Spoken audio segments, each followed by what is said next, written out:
What's up guys, welcome back to another video with Great Pick again. So I will not lie to you, this particular I'm kind of feeling dizzy, but I just had to shoot this video.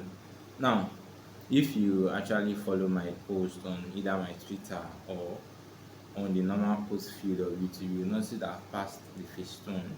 So I'm going to be giving a breakdown the trades, and I'll be posting majorly the picture. I'll not be posting the trade picture to avoid this particular video from being very clumsy, like having pictures all around.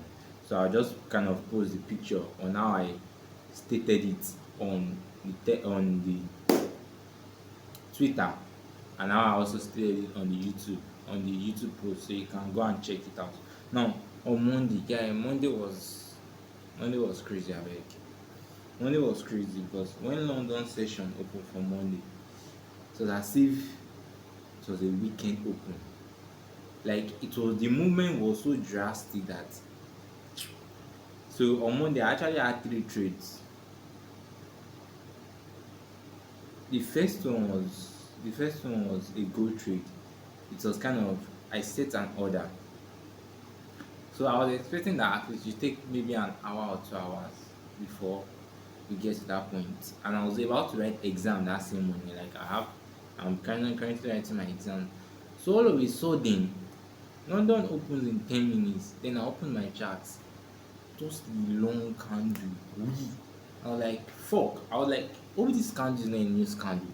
Check, there was no news. But this candle was just so long that I don't know if you've ever experienced all those news candles whereby it drops so much, then go back extremely up again. So that was what exactly happened. So I just decided that let me just close this trade because I am kind of lucky that it's a profit. So I closed the trade, I think about, $32. Yeah, $32. Then I entered another gold trade. Then it gave me a good setup. And this one, when I entered it, the trade went to like 1:1.6, then came back to break even. So the break even was already like $35. So that was already like 1% for the day. Then I later entered the Nasdaq, and that Nasdaq was a loss, perfect loss, lost like 2.27% of the account. So that should be probably 113 $113. So that was a negative day. I was like, wow, we cannot start this day, we cannot start this week like this, and the account was 18% drawdown. I was like, fuck. Then we went to Wednesday. Yeah, on Wednesday. Now on Wednesday, I entered Nasdaq for a buy after the sweep of Asian high and a retest. So that trade went immediately to stop loss. Then it now went down, and wipe Asian low. That means it sweep all the liquidity down. And on the normal, if you can remember one of my videos, I said if the external market structure and the internal market structure are not in line, I'm likely not going to enter that trade. So, but based on some videos I've been watching, like not just random YouTube videos, based on videos of people of the major tutorial that took me on how to day trade effectively, I've seen that is like one of the things they look for. So now the criteria now is not that it sweeps only Asian high, be Asian low rather. That's if it's against your market structure. So the criteria now is that it sweeps a minimum of two lows. So there was New York low, and that was New York low and that of Asian low. So it swept both of them. I entered the 1 minute time frame, look for a change of market, like let me say break of structure. And the way I take my own break of structure is, the first thing I first wait for a sweep of an upper high. I just call that first market shift. So the market is deciding to shift. Then when it clears another high, then that's when I take it as a break of structure. Now the structure have been broken. So I entered. I didn't enter aggressively. I entered. My entry was so perfect that on the normal my trade is always 1:3. It was so perfect that this trade was giving me, let me say, it was giving me 1:4. And that was not because I was targeting 1:4. That was because the entry was like so sharp that it give me 1:4. Then that trade hit CP and I made, I think, about 350. Yeah, 350. So the account was up $282. Yeah, $282. So it was remaining, I think, 212. Was it 12? Yeah, $212 to pass the account. Then on Thursday, I had another setup. Now, that same thing I did for Nasdaq, I wait for it to sweep two time frame low. I sorry, two session lows. So I waited for gold to do the same thing because gold is selling.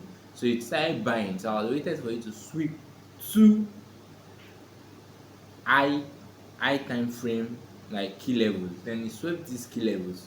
As it swept the key levels, waited for market shift, break of structure. At the break of structure, I think I entered at a fair value gap. Immediately I entered, I'll post that picture. Immediately I entered this trade. I think this trade went a bit in profit. Then it went to stop loss immediately. Now this is what I found out. Now, if you are close to like passing your account, if you are close to really passing your account, don't try to, because I see some people when they post that when you have like $30 more to just pass your account, then it's kind of stressful for them. I feel that's not wise, because personally, on this particular trade I would have risked 2%, but I did not risk 2%. But I calculated things that the next two trades or the next three trades I must take must make me pass the account. So if I fail the first one or the second one, the third one I must pass the account. Now I was risking, I think, $70. So when I reached $70, then I lost that one on gold. Now the new target I now had to make was like, I think, 291. Yeah, 291. Now, and me risking 2% on a normal day is supposed to give me 300. Now I've taken a loss that does not affect my target. I don't know if you get me. Assuming I did not take that loss and it went straight to TP, it was still going to give me 212 and $12. I don't know if you get. So this time around, now to make like 290. Now I'm not risking 100 to make that 291. Was it 100? No, it was not 100. It was 93, because I think 93 times 3, that's 1:3, should give you 290. Let's just say 291 or 292. Yeah, that's what it should give you. So the second trade, straight to take profit, no wasting of time. That's how I passed the phase 1 account. Now entering phase 2.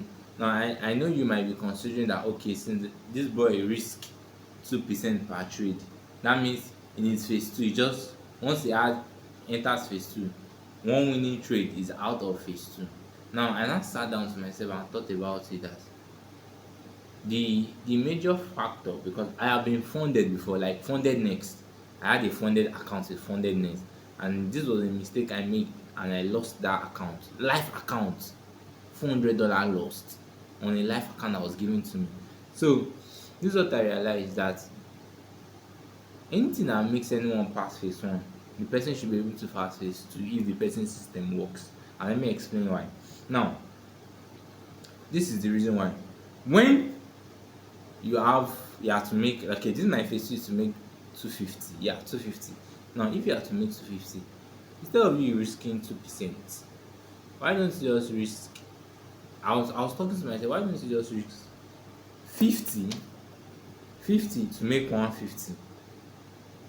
Think about it. Now if I risk 50 to make 150, I'm going to be left with $100 to make to pass phase 2. $100 divided by 3.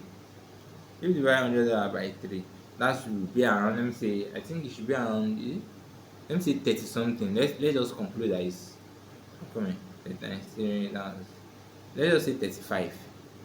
Let's say 35 now. Now that 35, the next trade I enter, I'll be risking 35. If my first trade was a win, I'll be risking 35 to make the 100.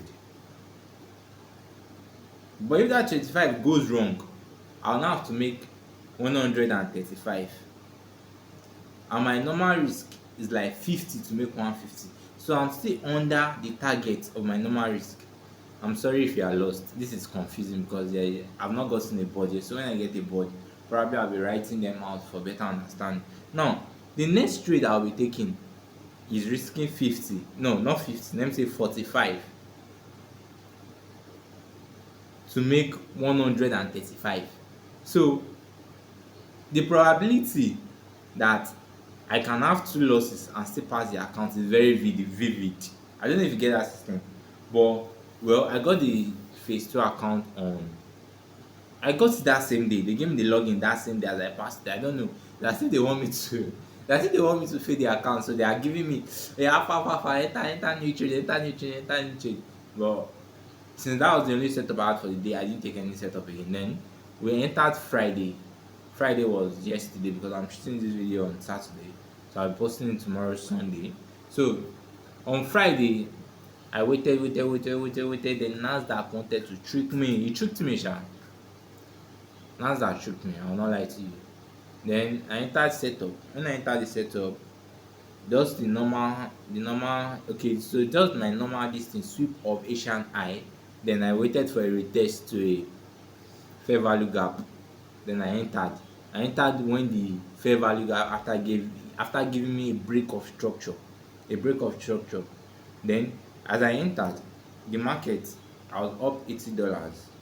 So I just needed how much? I needed 70 more to hit my target of 50.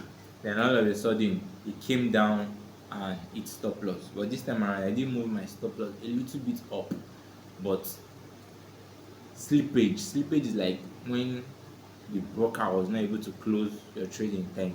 So I still ended up losing 1% of the phase 2 account. So I'm down 1%, which is nothing to be afraid of because I still have 9% to risk. That's a lot. That's a lot just to make 5%. That's a lot. Yeah. So that's the current update. So this phase 2 now, the way I'm treating it is the exact same way I'm treating the life account. The same way. Because there's no point risking 2% because I'm just to make 5%.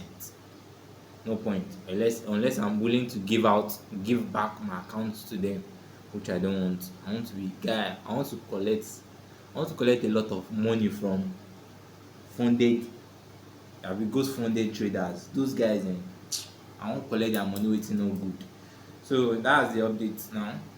So if I don't know if this thing was helpful to you in one way or the other, but if it was, drop a like, drop a comment, and don't forget, I'm rooting for you. Have a nice day and God bless.